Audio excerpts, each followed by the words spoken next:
بہت ہی افسوسناک خبر، کیا پاکستان میں کوئی سیاسی جماعت ایسی نہیں ہے جو پینشنرز کے مسائل اور مطالبات کا نوٹس لے؟ حاجی محمد ارشد مرکزی صدر اور Chaudhry Muhammad Riaz Masood secretary general Pakistan pensioners welfare association نے اپنے ایک مشترکہ بیان میں پینشنرز بھائیوں اور بہنوں کو ایک پیغام دیتے ہوئے کہا ہے کہ ہم بوڑھے، بزرگ، پینشنرز، بزرگ، شہری مختلف سیاسی جماعتوں کے حق میں ہو سکتے ہیں، لیکن ہمیں 8 فروری کے عام انتخابات میں حصہ لینے والے مختلف سیاسی جماعتوں کے منشور کو بہت غور سے پڑھنا چاہیے۔ ہماری انجمن پیپوا غیر سیاسی تنظیم ہے اور کسی کے حق میں نہیں ہے۔ سب جانتے ہیں کہ تمام سیاسی جماعتوں نے عام انتخابات سے قبل اپنے منشور کا اعلان کر دیا ہے۔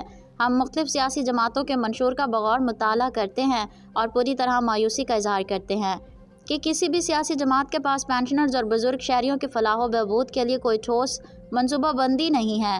ہم نے دیکھا ہے جماعت اسلامی پاکستان نے اپنے منشور میں بزرگ شہریوں کے لیے انتہائی مفید پلان کا اعلان کیا ہے، جس کا اعلان دسمبر 2023 میں آئندہ انتخابات کے لیے کیا گیا تھا۔ دیگر تمام سیاسی جماعتیں پینشنرز اور بزرگ شہریوں کے حقوق کو نظر انداز کرتی ہیں اور بھول جاتی ہیں۔ ہم بوڑھے، پینشنرز اور بزرگ شہریوں کے ساتھ سیاسی جماعتوں کے رویے کی شدید مذمت کرتے ہیں۔